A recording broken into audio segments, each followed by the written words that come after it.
Now, we did ask, tinanong namin ang ating mga kapuso kung pabor ba sila o hindi. So, meron tayong mga kapuso talaga hindi talaga sila payag. Sabi ng isa nating kapuso, not me. I like to be clear where we both are. Ang sabi naman ng isa, hindi. Never lower your standards when you know you deserve a priority. If he cannot show me to his family, then it's a big no. Sabi naman ng isa pa, no. Once pumayag ka sa ganyang setup, na-compromise na ang self-worth mo. And then the last one, in this day and age, we should never settle for less. If the person really loves you, ipaglalaban ka niya hanggang dulo. Hindi siya matatakot na maging committed sa'yo. Now, these responses, no, it's not just a no, parang para sa kanila, they're getting less than what they deserve in a situationship. What do you think about that argument or that concern? I think that's the kind of situationship na alam mo na from the get-go that you want a relationship.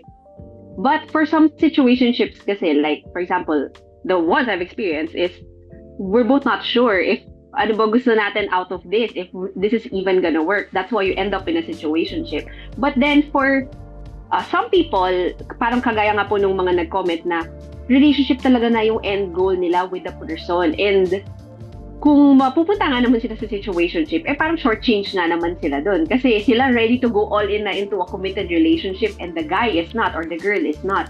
Now for that, yun nga po, parang magkaiba na agad kayo ng gusto in life. So, unless ma-figure out nyo kung sino ang mag-a-adjust, I would suggest wag na ngang i-pursue yun, yung kung ano man yung magkakaroon kayo with that other person, because one person will always feel unappreciated or unloved or unimportant dahil nga hindi nabibigay yung gusto niya. But if you're on the other side of the fence, for example, ikaw yung person na, I'm so busy with my career, I don't know how this will work, then kailangan mo rin siguro maging malinaw lang dun sa tao na makaka-situationship mo na ito, hanggang dito lang talaga yung kaya ko ibigay at this point in my life.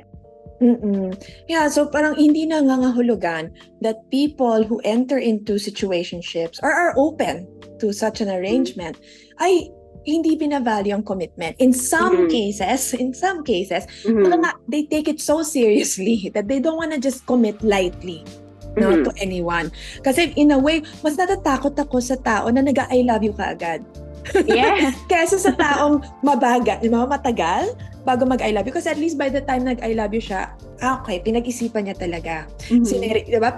Serious sa kanya yung I love you. Pero parang, teka, parang 2 beses pala tayo nag-meet, nag-I love you ka na. Parang, ang bilis mo naman. Diba? Ano nga yung tawag dyan?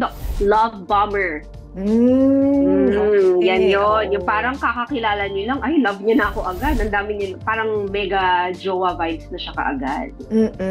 Now, sabi ko nga kanina, maraming mga ayaw talaga. Parang for them, it's a matter of self-worth, no? And deserve, going for what you deserve. Pero sa iba, okay lang sa kanila. Sabi na isa natin kapuso, oo naman, no demand, no commitment, no responsibility, but be honest to each other, similar to what you said earlier. Sabi ng isa, yes, as long as na wala kaming masasagasaan na ibang tao, okay lang. Minsan naman, pumapasok ka sa relasyong ganyan, dahil both na gusto nyo at may malalim na reason.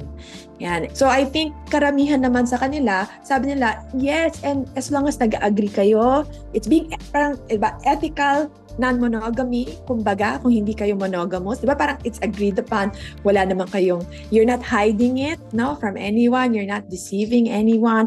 And then for some, they don't want the bother, the downside of a full relationship, which is yun nga, worrying, trying to figure out parang faithful ba ito. Yan. So, ganyan sila. Now, meron na ba mga ibang kapuso? Na-mention na natin kanina yung gender. Di ba sabi naman natin, guys and girls are just as likely to run into issues in a situationship. Pero meron tayong mga kapuso na parang sinasabi nilang mas kawawa ang babae sa ganitong klase na relasyon. Ang sabi ng isa, nagrerelasyon pa tapos walang label, talo ang babae dyan, lalo na kapag na-fall na. May mga lalaking hindi seryoso at mas gustuhin nilang manloko. At sabi ng isa, lalaki lang ang pabor sa ganito. Kawawa ang babae sa huli.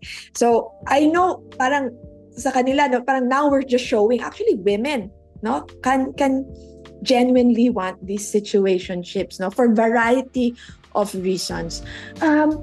Pero talaga nga bang yung, mas marami bang consequence, mas marami bang risk ang tinitake ng babae sa mga situationships? I think, well, one is, of course, if you've had physical intimacy, lugi yung babae in the sense na, well, una, nakaisa na yung lalaki sa'yo. And pangalawa, what if you get pregnant? And you're not in a committed relationship, di ba? Talagang lugi ang babae in that situation. But in terms of feelings, I think both genders are very vulnerable na masaktan or ma-feel na lugi sila sa isang situationship. I think either party, because meron din po akong mga female friends na nasa situationship sila, pero sila yung dahilan kung bakit hindi nag-progress yung relationship. So, I think whether you're male or female, pwedeng ikaw yung lugi sa isang situationship. You could be the party that wants more but cannot get more. But I think kasi po, yung mga babae, dahil nga mas in touch with our emotions daw tayo, mas nagkakwento tayo, so mas alam ng mga tao na, okay, medyo magulo yung, medyo rocky sila. Whereas guys, they wouldn't really tell you na parang, kasi jahe yun eh. Jahe parang nakakawala ng masculinity if you admit na can't get a commitment out of a girl you've been pursuing for so long. But I think in terms of ma-hurt ka, maapektuhan yung feelings mo, parang pareho lang naman, Dok. Talagang,